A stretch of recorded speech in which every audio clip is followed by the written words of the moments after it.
అప్పుడు నాకు ఎంత ఒక 16 ఏళ్ళు 15 ఏళ్ళు ఉంటాయి అంతే.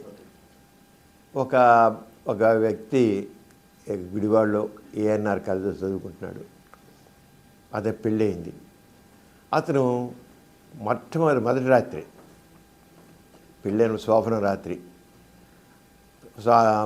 ఆ పెళ్లి కూతురు శోభన అడుగు పెట్టగానే కాళ్ళ మీద పడిపోయి నన్ను క్షమించు, నేను మా నాన్నగారికి చెప్పలేకని పెళ్లి చేసుకున్నాను, నేను హస్తప్రయోగం చేశాను, అంతే నేను నపుంసకుడిని అయిపోయాను, నేను పనికిరాను, కానీ నేను చేసిన నేరానికి నిన్ను టచ్ చేయకుండా ఇప్పుడు నాకు 2 ఎకరాల పొలం ఉంది, ఆ 2 ఎకరాలు నీకు రాసిస్తున్నాను అని పెట్టేసి కాగితాలు పెట్టేసి నన్ను క్షమించి చెప్పేసి ఆ రాత్రే ఆ గది నుంచి వెళ్ళిపోయాడు.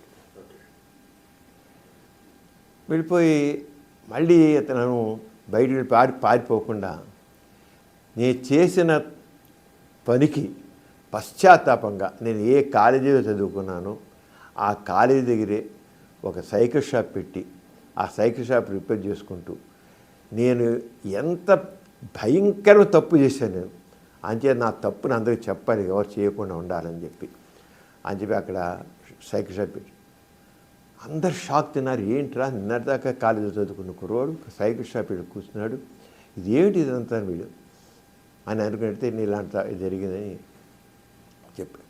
అప్పుడు కాలేజీలో లెక్చరర్స్ నువ్వు ఇలా కాదు, నువ్వు చాలా తప్పని చేశావు, గోరా గారు నా విజయవాడలో తీసుకెళ్తాను, నేను ఏదో అక్కడ డాక్టర్లు చూపిస్తారు అని చేత తీసుకొచ్చారు లెక్చర్స్.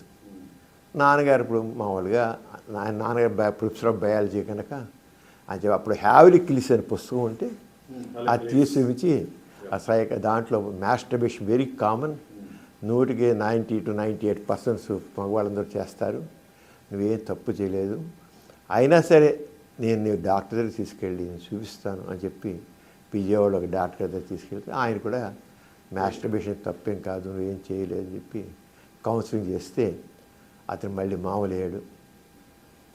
వరుసగా కొన్ని సిట్టింగ్స్తో నార్మల్ అయిపోయాడు.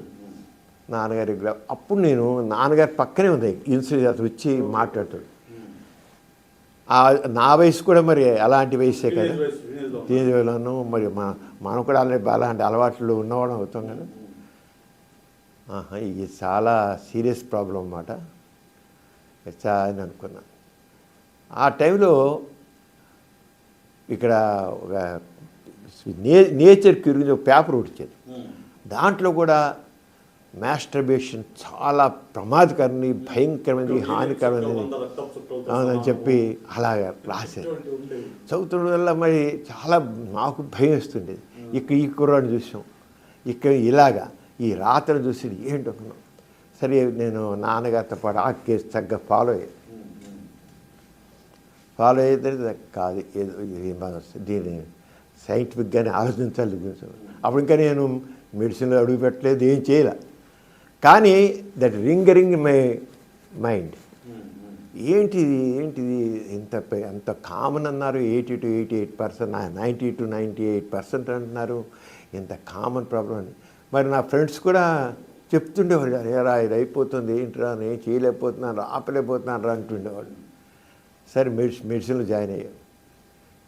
మెడిసిన్ చదువుతుంటే నేను ఫస్ట్ ఇయర్లో ఉండగా ఇంకా మాకు ఇంకా క్లినికల్ సైడ్ ఏం లేదు. అప్పుడే మా ఫ్రెండ్స్ వచ్చి వాళ్ళందరూ నా ఫ్రెండ్స్ వచ్చి మా కాలేజీలో చదువుతున్న కుర్రవాళ్ళు, ఆర్ట్స్ కాలేజీలో చదువుతున్న కుర్రవాళ్ళు వచ్చి ఏం సమరం ఏంటి, దీనికి ఏం చెప్పాలి, ఎలాగా ఎలా కంట్రోల్ చేత కావట్లేదని చెప్తుండేవాళ్ళు.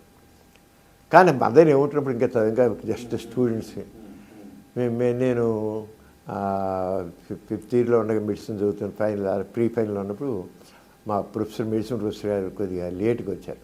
ఇప్పుడు లేట్గా ఎందుకు వచ్చానో తెలుసా, నా దగ్గరికి ఒక ఐఏఎస్ వాడు వచ్చాడు, ఐఏఎస్ చదివాడు, ఐఏఎస్ ఆఫీసర్, కలెక్టర్ వాడు, పెళ్ళి కాబోతోంది, కలెక్టరే కానీ వాడి గురించి వాడికి ఏమీ తెలియదు, నాకు వీర్యం పోయింది, అస్తమయం చేసే వీర్యం పోతుంది, నేను చాలా వీక్ అయిపోతున్నాను, వాడు పెళ్లి చేసుకోవాలి దాని భయంగా అని అడిగాడు.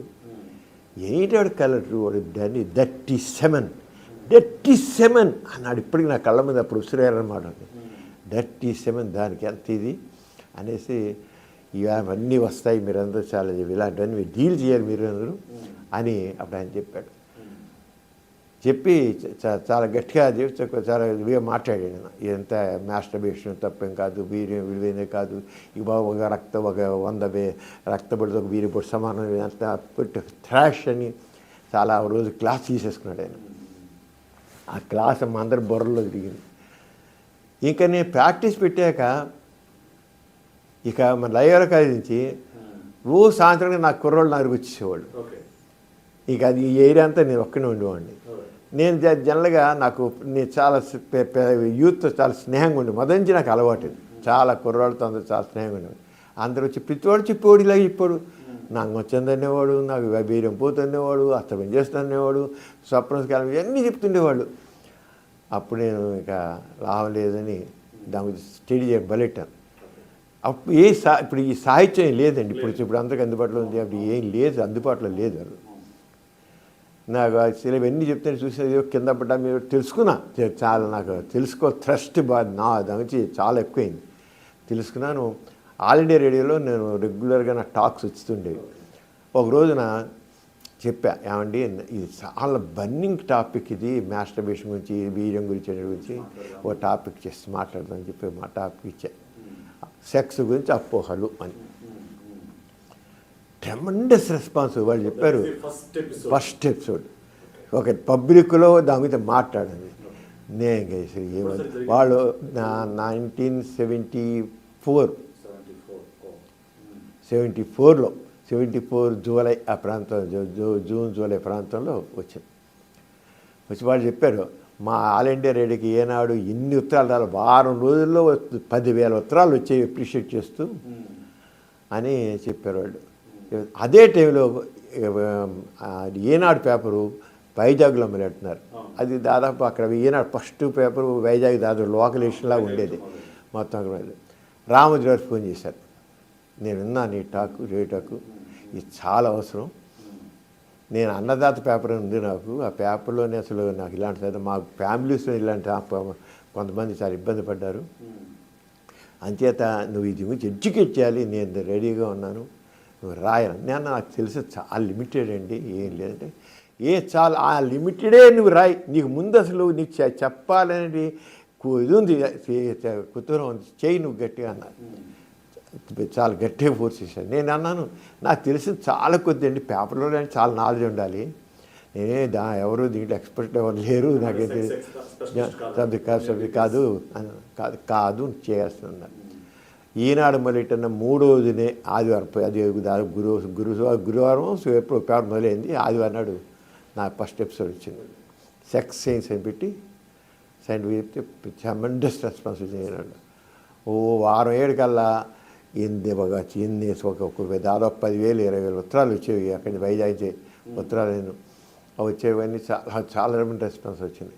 రామోజీ గారు అప్పుడు చాలా రామోజీ గారి మీద ఇది ఏంటి డైలీ పేపర్లో సెక్స్ గురించి రాయడం ఏంటి మీకు, ఇదంతా బూత్ పేపర్ అయినా బూత్ అవ్వచ్చు ఏమవచ్చు కావచ్చు, నేను మాత్రం వేసి తీరుతాను, మీరు చదవంటే బూత్ పేపర్ రామోజీ గారిని చెప్పి చాలా మాట్లాడుతుండేవారు, ఇలా అంటున్నారు బూత్ పేపర్ అంటున్నారని కానీ ఆయన మాకు చాలా గట్టిగా నిలబడ్డారు.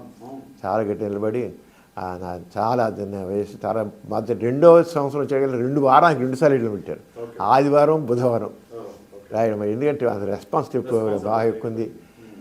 అక్కడి నుంచి ఇంక నేను మా అన్నయ్య గారు తను అప్పుడు ఆ రోజులు అమెరికాలో ఉన్నాడు, ఉంటే నేను ఏమైనా దీనికి సంబంధించి బుక్స్ ఉంటే చూడు అంటే అప్పుడే హ్యావ్లిక్లీస్ సంబంధించిన సెక్షువల్ రీసెర్చ్ బుక్స్ వచ్చాయి, హ్యూమన్ సెక్షువాలిటీ గురించి వాటి గురించి. అలా కిన్సే పరిశోధన ఆ పుస్తకాలన్నీ అమెరికా నుంచి పంపించారు. అక్కడి నుంచి మాస్టర్ జాన్సన్ది కిన్సే సర్వే బాగా స్టడీ చేశాను. అక్కడి నుంచి నా జర్నీ స్టార్ట్ అయింది విషయంలో. ఇంకా అప్పటి నుంచి ఇంకా జరుగుతూనే ఉంది. సంవత్సరాల పాటు అయిన తర్వాత మా టీవీ మొదలెట్టిన కొద్ది వారాల్లోనే మా టీవీలో మొదలెట్టారు రాసేవాళ్ళు. సంబరం సమయం పెట్టి వారం ఒకసారి శనివారం రాత్రి 12 గంటల నైట్ 12 గంటలకు వేసేవాడు. 12 గంటలకు వస్తే ఏం చూసేవాళ్ళు జనాలు అప్పుడు మా టీవీలో బిగినింగ్లోనే. అది చాలా అప్పుడు ఇప్పుడున్న మా టీవీలా కాదు, మామూలు ఇప్పుడు సిటీ కేబుల్లా ఉంటుంది, అలా ఉండేది మా టీవీ మొదలెట్టిన రోజుల్లో. అలా పెడితే నేను అదే రోజుల్లో అంటే రెస్పాన్స్ సెలవులేదు. నేను జన విజ్ఞాన వేదిక వాళ్ళు మూఢనమ్మకాల మీటింగ్ పెడితే ప్రకాశం జిల్లా దర్శిని విలేజ్, నువ్వు వెళ్తే ఆ దర్శి విలేజ్ వెళ్తే వాళ్ళు సినిమా పెడితే ఆ మీటింగ్ తీసుకెళ్తూ 6 గంటల ప్రాంతంలో సినిమాల దగ్గర తీసుకెళ్ళి, శనివారం అది తీసుకెళ్ళి ఒకసారి హాల్లో తుమ్మితూ ఉన్నాను. హాల్ ప్యాక్డ్గా ఉంది. ఎందుకు ఇలా చూడండి అంతే అని. ఎలా ఉంది? ఫుల్గా ఉంది. సినిమా ఫుల్గా ఉన్నాను. మళ్ళీ అయిపోయింది. మళ్ళీ తిరిగి వస్తున్నాను. తిరిగి వస్తుంటే 11 ప్రాంతం మీటింగ్ అయిపోయి తిరిగి వస్తున్నాం. తిరిగి వస్తుంటే మళ్ళీ అదే హాల్లోకి వెళ్ళి చూడమన్నారు. చూడండి, జనం ఉన్నారు. 25 మంది 50 మంది ఉన్నారు. ఇందాడేమో ఫస్ట్ షోకేమో ప్యాకెట్గా ఉన్నారు. 25 మంది 50 మంది ఉన్నారు. ఏంటో తెలుసా, ఇవాళ శనివారం 12 గంటలకి మీ ప్రోగ్రాం వస్తుంది, అంచేత ఎవరు ప్రొపరేటర్గా చెప్పడం, ఆ జనం అందరూ రావడం మానేశారు. సినిమాకి రావట్లే, మీ ప్రోగ్రాం వస్తుంది, సినిమా చూడట్లేదు చెప్పారు.